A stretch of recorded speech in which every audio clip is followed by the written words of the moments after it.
Hello and welcome to this presentation on completing either a master's dissertation or a final year capstone project.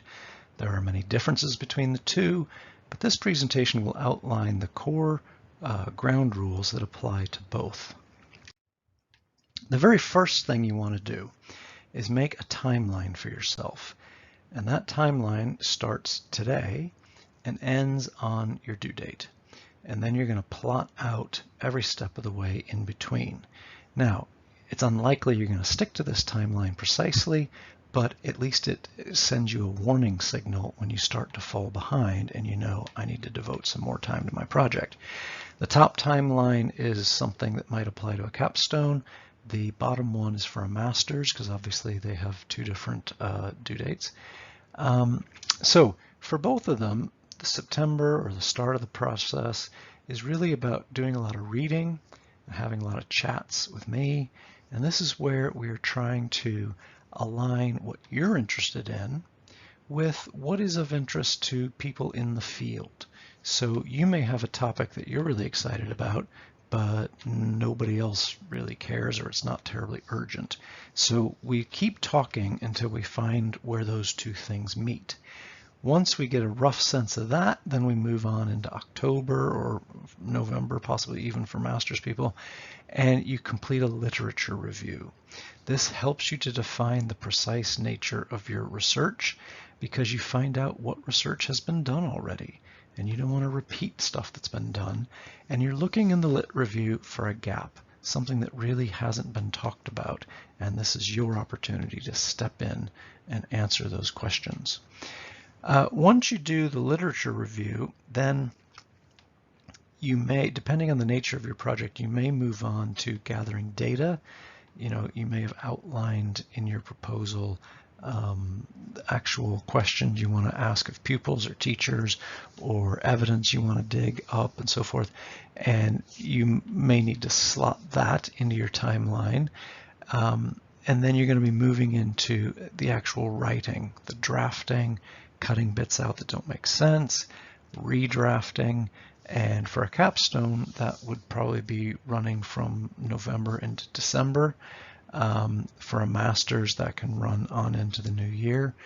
And then the home stretch is really about polish, polish, polish.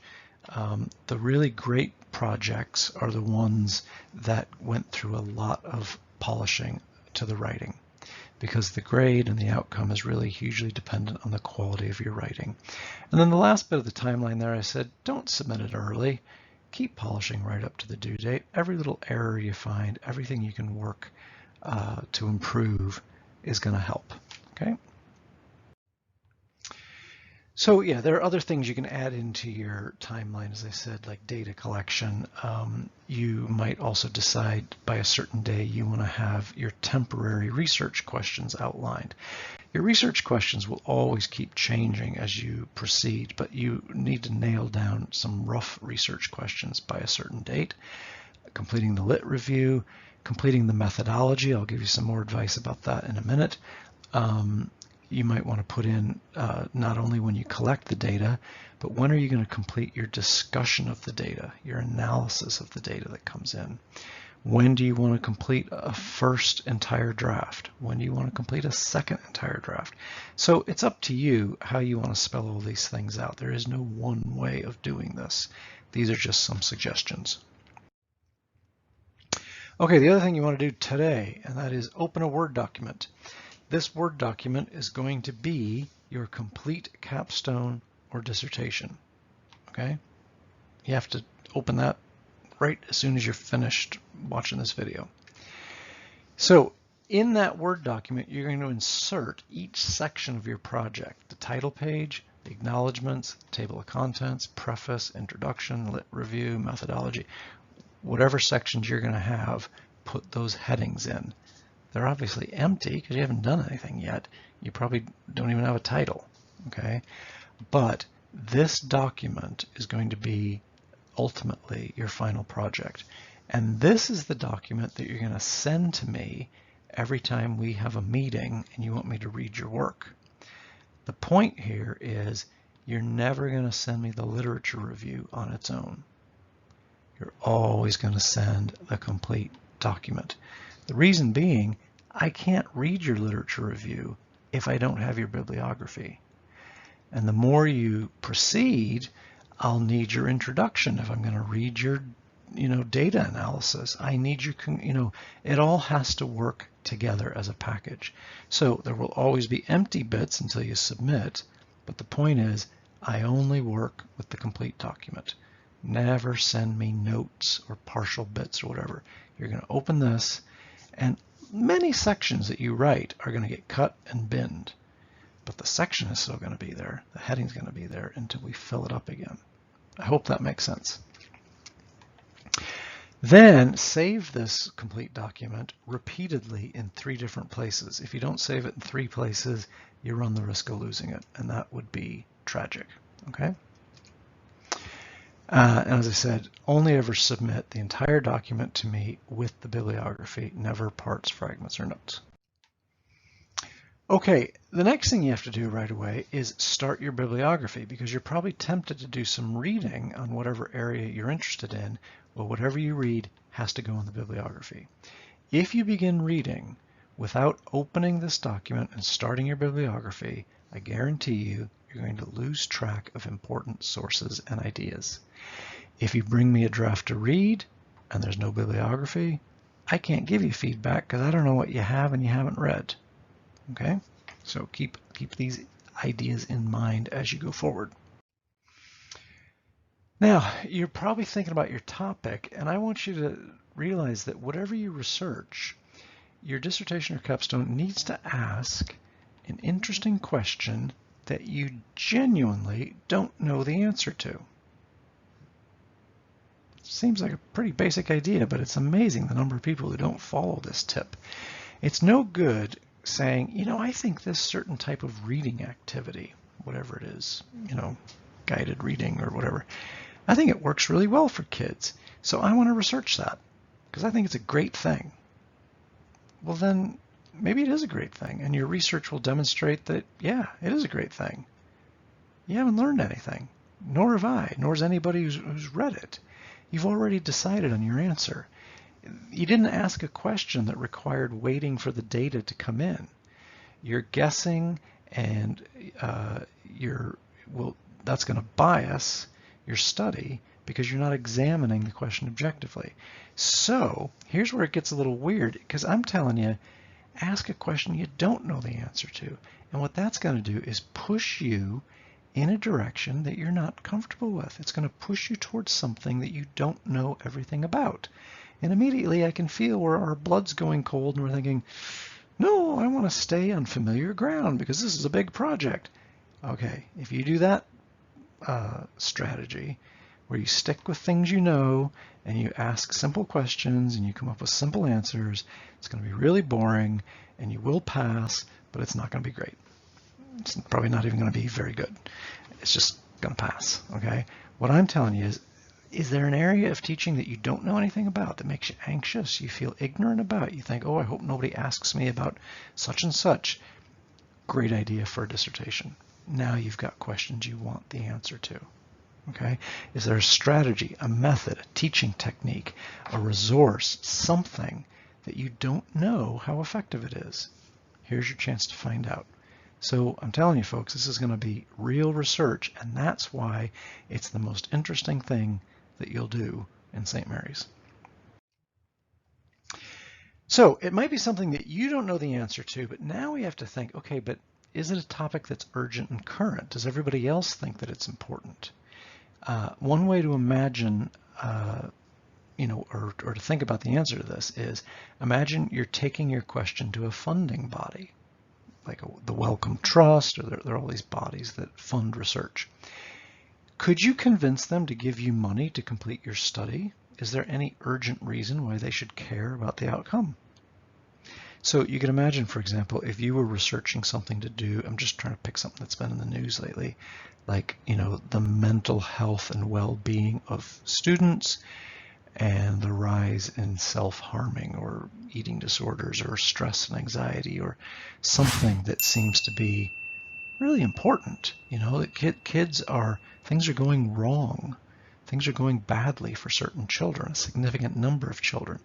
Well, if you went to the Wellcome Trust and said, I have a really smart question to ask about this, I don't know what it would be. You know, do incidences, I'm just making this up, of pupil mental well-being having, you know, that they are having problems, does that rise according to the cycle of exams? In other words, is it something that we could try to demonstrate maybe this really is related to exam stress? The Wellcome Trust would probably be going, God, we'd love to know the answer to that question. Can you contribute to that research? Okay. So this is where you're interested. You have to start with what you're interested in, but then part of my job is to try to connect you with the bigger discussions going on in the world, and see when those two things line up. Oh, you got a great topic. But it takes a while. That's why there's a lot of chat at the beginning while we try to figure that out.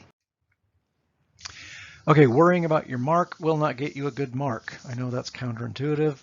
Believe me, it just will not.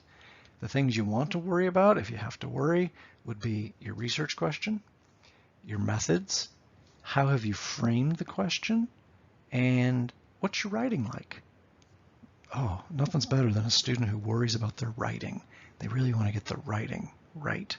If every sentence of your capstone or dissertation does not ring with fluency, style, rhythm, accuracy, insight, symmetry, balance, all the qualities of good writing, you're going to have a hard time impressing the marker with all your other strengths. There's nothing I can do about that. It's just the truth. I have been trying to teach any one of you that I've taught before how to write probably since you were first years. Now's the time for you to really care about it. It really pays off now. And you have support. Writing Center, me, there's loads of people there waiting to help you write well. Okay, we have very limited time together for me to supervise you. This is an independent project. I'm only here to guide you. I will urge you to ask the right questions. I'll point you in the direction of certain resources, contacts, people you can speak to. I'll point out patterns of error in your writing. You know, I'll say you tend to do this, but I'm not going to go through and proofread all 60 pages of it or however many you write, okay? Everything about this project is entirely up to you. So you're going to have to take responsibility for it right from the start. I am only pointing you in certain directions, okay? Okay, for both a capstone and a dissertation, you're going to have to outline your research paradigm. So that's something that you and I are going to talk about. There are different types of research that we call different models or paradigms of research, and they differ according to the type of question you're asking. I'm not going to go into detail about that now. I'm just telling you, towards the beginning of your project, you will have to announce your research paradigm. You will then have to justify the methodology that you are using in relationship to your topic and the questions you're asking. So when you write your methodology section, you're saying, why is the topic I've picked demanding that I use these particular methods? That's what the methodology section does. Any discussion you get bogged down into about general discussion of methods, what they do generally, like why are questionnaires good? And interviews are interesting because, and semi-structured interviews do, blah, blah. You're not writing a guide to research methods. The only reason you're going to explain this stuff is to say, I have to use semi-structured interviews because the nature of the question I'm asking will tend to lead blah, blah, blah, blah. You get it? No general discussions of methods. I actually don't think most people's methodology sections need to be that long because you're just explaining the method you've chosen and why it's the perfect method for your question. Clear? Okay. You get the feeling I've been through this before. You know, I'm trying to save you time here. Every single citation in your essay must lead me directly to an identical entry in your bibliography. So if you write Smith 2019, I had better go to your bibliography and find an entry by Smith that was published in 2019. honestly, I know some lecturers who would just tear strips off you if those two things don't line up, or external examiners. So this is really basic stuff. Make the citations match the bibliography, okay? And I'll give you material about style and how the bibliography needs to be laid out, but I'm just making this point right now. Don't put references in the essay that don't appear in the bibliography. Okay, in general, please don't make big sweeping pronouncements. I mean, I could give you endless examples of things students have said in drafts of their essay where they say, no one was interested in special needs until the 1980s. You go, what? It's just not true, Don't spring terms or authors or particularly acronyms or the names of organizations. Don't just drop this stuff in as if we all know what you're talking about. Have sympathy on your reader. Put yourself in their shoes. Try to give some context for the thing that you're referring to. Not endless context. You don't have to explain to everybody what phonics is because nobody's reading your dissertation unless they're an educationalist. But you can't say something like, 8-year-olds love phonics, Smith 2019. I'm like, what? What kind of study could Smith possibly have done that concluded all 8-year-olds love phonics? It just doesn't make any sense. What you would say is, now I'm just making this up, this isn't true, right? This is a fake reference. A study conducted in Texas, there's context, that's where it happened, between 2017 and 2018, I've given a date to it, which used synthetic phonics in 27 grade 2 classrooms, used child-friendly emoji-based questionnaires in order to gather pupil feedback about their learning experience, and this revealed that 87% of those pupils surveyed both enjoyed and felt challenged by their experience. Wow. I mean, that's really detailed, okay? I've really explained where that context is coming from. So notice the difference between that and just trying to say 8-year-olds love phonics, okay? I hope that makes sense. And please quote the studies that you're referring to directly. Use their words and put them in quotation marks. Okay, that is my guidance to you. Precise, accurate, verbatim, that is word for word quotes is the way to go. Now, I know there are others in the education department who will tell you to paraphrase.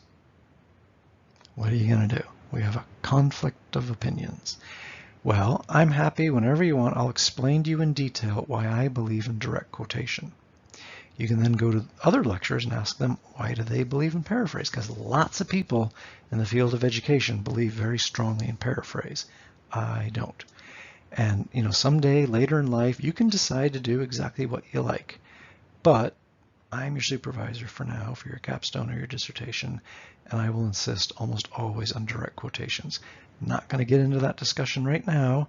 I'm just telling you that's the way the cookie's going to crumble here. I am happy to discuss it with you at length anytime you want, but please use precise language when you're quoting studies, okay? Now, you always have to refer to the general guidance which is issued by Martin Hagen for capstones and Donna Hazard for master's dissertations, and then discuss the detail of that with me. Because, for example, some of the guidance will say, oh, your lit review needs to be 2,500 words long.